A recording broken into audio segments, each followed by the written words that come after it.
ADB ৭৯ billion ডলারের লোভ দেখাইতেছে বাংলাদেশ সরকারকে। এতে কি হবে? এই লোভ দেখাচ্ছে প্রজেক্ট করে দেবে এবং সেই প্রজেক্ট যদি শুরু করে সময় লাগবে ২০ বছর। তো ২০ বছর যদি এই প্রজেক্টটা করে এখানে প্রায় ১ কোটি লোকের চাকরি হবে। প্রশ্ন এখানে একখান যে ২০টা বছর যে প্রজেক্ট চালাবে, এখন এই সরকার যে ২০ বছর কি আগামীতে থাকবে? প্রশ্ন এইটাই। যদি আগামী ২০ বছর পর্যন্ত এই সরকার না থাকে, অন্য একটা সরকার আসে, তাহলে সেই সরকার কি এই প্রজেক্ট মাইনা নেবে? যদি মাইনা না নেয়, তাহলে এই শত শত বিলিয়ন বিলিয়ন কোটি কোটি ডলারের আসলে কি অবস্থা হয়ে যাবে? তখন তো ঋণগ্রস্ত হইয়া এই দেশ দেউলিয়া হয়ে যাওয়ার মতো।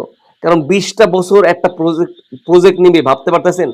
এবং এডিবিও ২% বৃদ্ধি হবে, এটাও বলতেছে। আপনারা তো জানেন এ আসলে এই ধরনের কর্মকাণ্ড কিন্তু হাসিনাও করছিল, পরবর্তীতে এখন ঝামেলা হইতেছে।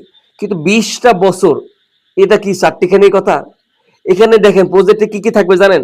হাই স্পিড ইলেকট্রিক রেল থাকবে, তারপর সুপার এশিয়া হাইওয়ে থেকে সেমি কন্ডাক্টর হাব ইত্যাদি থাকবে। মানে সোজা কথা অনেক উন্নয়নের ভাগ আসবে। সব মিলে প্রায় ৪৬টা দেশে ১০০ কিলোমিটারের মতো জায়গা প্রশস্ত ইকোনমিক জোন থাকবে।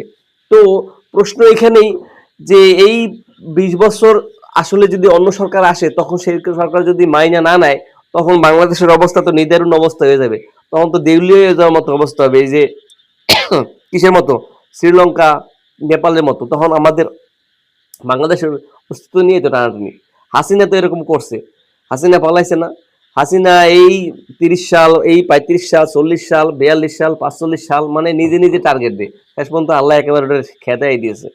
তো আমরা বন্ধুরা আরেকটা জিনিস জানি যে ১৭৫৭ সালে কিন্তু এই পলাশী যুদ্ধ হয়েছে।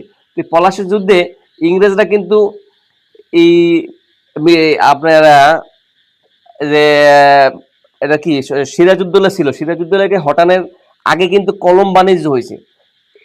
বুঝতে পারতেছেন? কলম বাণিজ্য, এই কলম বাণিজ্য কইরা কিন্তু মনে করেন যে ধরা খেয়ে গেছে সিরাজউদ্দৌলা। ধরা খাইয়া তখন কি করতেছে? আমরা যুদ্ধ করবো। এখন যুদ্ধে যাদের নিতেছে এদেরও তো মনে করেন কিনা লাইছে, যেমন মির্জাফর, রায়দুল্লভ, উমিসাদ, এইসব হারামিদের কিনা লাইছে। কিনা কি করছে? ওরা টাকার বিনিময়ে, ক্ষমতার বিনিময়ে ইংরেজদের হয়ে গেছে, তারপর যুদ্ধ করছে।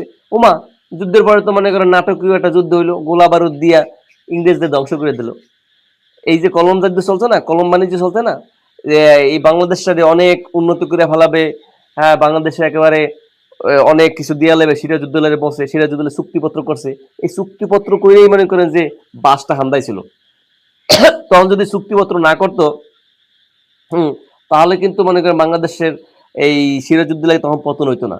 তো প্রথম কলম বাণিজ্য দিয়ে চুক্তিপত্র করছে, ওই চুক্তিপত্র দিয়ে পাছায় বাস ঢুকাইছে। তো দর্শক, আপনারা যদি আমার কথাগুলো বুঝেন, তাহলে অবশ্যই লাইক কমেন্ট করবেন, বিশেষত শেয়ার করে দেবেন এবং কমেন্ট করে আপনাদের মতামত জানাবেন যে আসলে এতে কি আমাদের দেশের অবস্থা কি হবে।